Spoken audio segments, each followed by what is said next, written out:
رات کے وقت کوئی شخص گھروں کے دروازوں پر دستک دیتا پایا گیا. اس کے ایک ہاتھ میں خون آلود کلہاڑا اور دوسرے میں پستول تھا.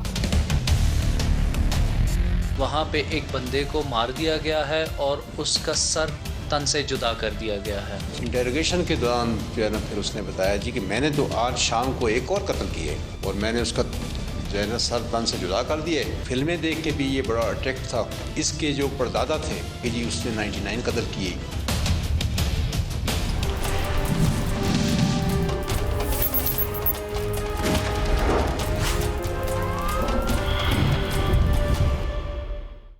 کم عمری کے دوران تشدد کا شکار ہونے والے بچے جوانی کے بعد بڑھاپے کی دہلیز پر قدم رکھتے ہیں تو اپنے ساتھ ہونے والے جرائم کا بدلہ لینے کے لیے جرائم کی سرگرمیوں میں شامل ہو جاتے ہیں. مگر ایسے بچے جن پر نہ تو تشدد ہوتا ہے اور نہ ہی انہیں مالی مسائل سے واسطہ پڑتا ہے، دوسرے متاثرہ بچوں کے ساتھ مل کر بھی ایسی برائیوں کا شکار ہو جاتے ہیں جو ان کی تعلیم و زندگی کی بربادی کے ساتھ دوسری صلاحیتوں کو بھی دیمک کی طرح چاٹ جاتی ہے. اسکول اور کالج بھی جرائم پیشہ افراد کی پہنچ میں ہوں تو بچے اپنی زندگی اور مستقبل کو تباہ ہونے سے کیسے بچا سکتے ہیں؟ مختلف درسگاہوں میں دوسری منشیات کے علاوہ آئس نامی منشیات بھی کسی نہ کسی طریقے سے پہنچ رہی ہے اور اس سے نوجوانوں کی ایک بڑی تعداد متاثر ہو رہی ہے. آئس چھوٹے چھوٹے کرسٹل ٹکڑوں اور پاؤڈر کی صورت میں ملتی ہے جسے مخصوص طریقے سے استعمال کیا جاتا ہے. آئس کا نشہ کرنے والا نوجوان ہو یا کم عمر، خود میں قوت، بے خوفی، لطف کے احساسات اور اعتماد کا جذبہ محسوس کرتا ہے اور ہر طرح کے خوف سے آزاد ہو جاتا ہے. آپ خود سمجھ سکتے ہیں کہ اس کے بعد وہ کیا نہیں کر سکتا.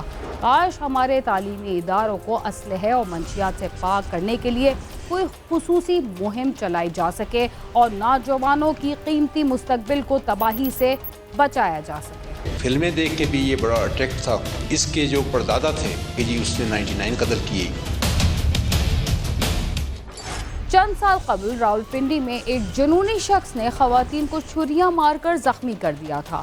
پہلے تو لوگوں کو یقین ہی نہیں آیا کہ کوئی شخص تواتر کے ساتھ خواتین کو زخمی یا قتل کر سکتا ہے، لیکن جب وہ جنونی شخص گرفتار ہوا تو سب کو یقین آ گیا کہ ایسا بھی ہو سکتا ہے.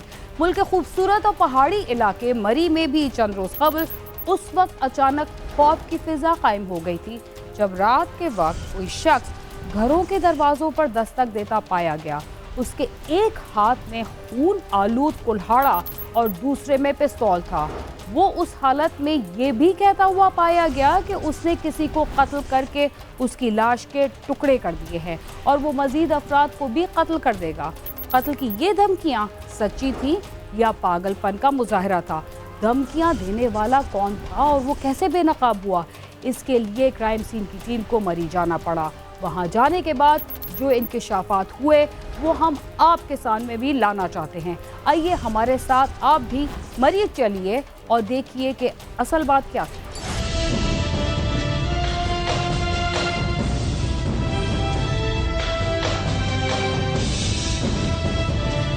تھانہ مری کی چوکی تریٹ میں بروہا کا علاقہ ہے جو زیادہ تر جنگل پر مشتمل ہے اور دن کے وقت بھی اس علاقے میں درختوں کے نیچے روشنی کم ہی آتی ہے. یہاں بھی گاؤں کی طرز پر لوگ آباد ہیں اور شام کے بعد اس علاقے میں لوگوں کی آمد و رفت کم ہو جاتی ہے. یہاں پہ مری میں پہاڑوں میں ایک گاؤں پورا نہیں ہوتا بلکہ گھر جو ہے نا وہ ہوتے ہیں فاصلے پہ گھر ہوتے ہیں. چند روز قبل اسی علاقے بروہا سے رات کو کسی نے 15 پر اطلاع دی کہ اس علاقے میں ایک جنونی شخص گھوم رہا ہے جس کے ہاتھ میں کلہاڑا اور پستول ہے اور وہ دروازے پر اسی کلہاڑے سے دستک دیتا ہے اور کہتا ہے کہ اس نے کسی کو قتل کر کے لاش کے ٹکڑے کر دیے ہیں اور وہ ان لوگوں کو بھی قتل کر دے گا. یہ ہماری چوکی تریٹ جو ہے اس کے جورسڈکشن میں گاؤں ہے بروہا گاؤں.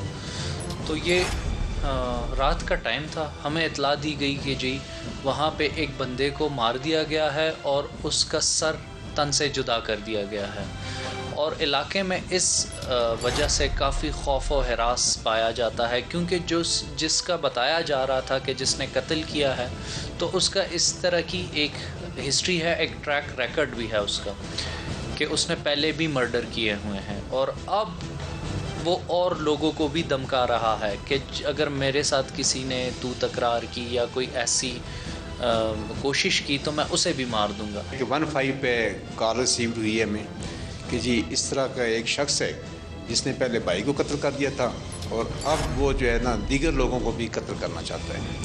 اس 15 کی کال کے بعد 2-3 اور 15 کی کالز آئیں. اس کے بعد مجھے چوکی انچارج جو ہے تریٹ اس نے بتایا کہ جی یہاں پہ ایسی صورتحال ہے تو اس پہ جو ہے نا ایکشن بہت ضروری ہے. تو علاقے میں خوف و ہراس پھیلا ہوا ہے اور وہ بندہ جو ہے لوگوں کے گھروں کو ناک کر کے کہہ رہا ہے کہ باہر نکلیں میں آپ لوگوں کو قتل کروں گا. 15 پر پولیس کو کال موصول ہوئی تو پولیس نے اسے اتنی اہمیت نہیں دی، لیکن یکے بعد دیگرے موصول ہونے والی ٹیلی فون کالز نے پولیس کو بھی چونکا کر رکھ دیا، جس کے بعد ایلیٹ فورس اور تھانے کی نفری کو کارروائی کے لیے تیار کر لیا گیا. پولیس کو جب اسی علاقے سے یکے بعد دیگرے مزید کالز موصول ہونا شروع ہوئی تو اس علاقے میں چھاپا مارنے کے لیے پولیس کی نفری تیار کر لی گئی اور راولپنڈی سے ایلیٹ فورس بھی طلب کر لی گئی. ہم نے پھر اور سرچ شروع کی. اب قاتل کا نام ہم تک پہنچایا گیا. اسی ٹائم ہم نے جو ہے تو ریڈنگ ٹیمز ریڈی کی، ایلیٹ کی نفری منگوائی. ہم موقع پہ گئے، ہم نے وہ سارا ایریا دیکھا کہ کہاں پہ آپریشن ہونا ہے اور لوکل کالز پہ کالز ہمارے پولیس کے پاس موصول ہو رہی تھی کہ جی کچھ کریں، ہمیں خطرہ ہے، ہم گھروں میں محصور ہو کے رہ گئے ہیں. اور وہ نیچرلی ایک خوف و ہراس کا ایک ماحول بن جاتا ہے جب ایسا کوئی انسیڈنٹ ہوتا ہے. پولیس بروہا روانہ ہو گئی. علاقے سے دور گاڑیوں کو کھڑا کر دیا گیا تاکہ ان کی لائٹ دیکھ کر وہ شخص فرار نہ ہو جائے جس کے بارے میں جھوٹی یا سچی اطلاع دی گئی ہے. جب پولیس اس شخص کے گھر کے پاس پہنچ گئی اور اندر داخل ہونے کی کوشش کی تو یہ شخص چھت پر چڑھ گیا اور پولیس پر فائرنگ شروع کر دی اور پھر اس نے چھلانگ لگا کر بھاگنے کی کوشش کی، لیکن وہ اس میں کامیاب نہ ہو سکا اور پولیس نے اسے گرفتار کر لیا. واقعہ تھا یا نہیں تھا، ہم تو جو ایک انوائرمنٹ بن گئی تھی اور ہم نے تو پولیس کا کام ہے ڈیٹیکٹ بھی کرنا اور اس کو فردر ریسٹرکٹ کرنا جو ملزم تھا ایکیوز تھا تاکہ فردر ڈیمیج نہ کریٹ ہو. اس کو تو بعد میں انویسٹیگیٹ ہونا تھا اس میٹر کو. ہمیں یہ مکمل شور تھا کہ وہاں پہ جو ہے نا مزاحمت ہماری ہوگی، رجسٹرس وہ کرے گا. ایک کریزی آدمی ہے جو قتل کرنے کی در پہ اس قدر اس نے خوف و ہراس پھیلایا ہوا ہے. تو ہم نے پھر بھی اس بات کو جو ہے نا پروفیشنل طریقے سے ریٹ ترتیب دیا. گاڑیاں ہم نے کوئی 2 کلومیٹر دور کھڑی کی، بھاگنے کی اس نے کوشش کی. چھت پہ جو ایلیٹ کے جوان تھے میرے، انہوں نے اس کو جو ہے نا دبوچ دیا وہاں پہ. اس سے پھر ایک پسٹل ریکورڈ ہوا.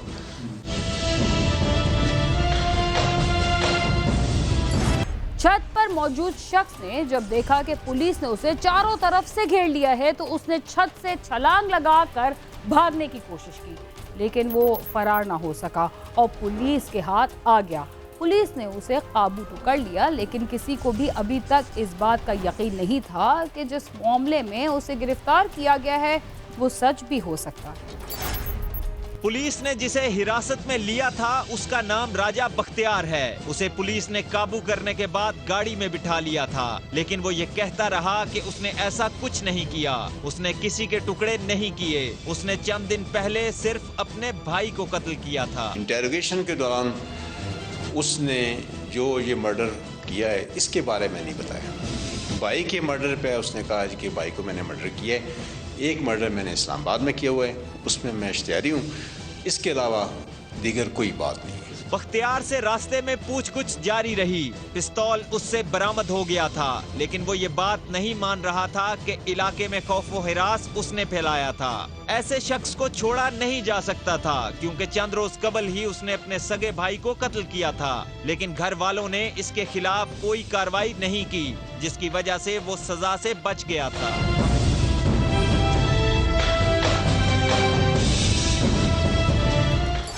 پولیس نے نوجوان کو گرفتار کر لیا، مگر ابھی تک وہ کسی نتیجے تک نہیں پہنچی تھی اور نہ ہی اس نے تفتیش کا روایتی طریقہ استعمال کیا تھا.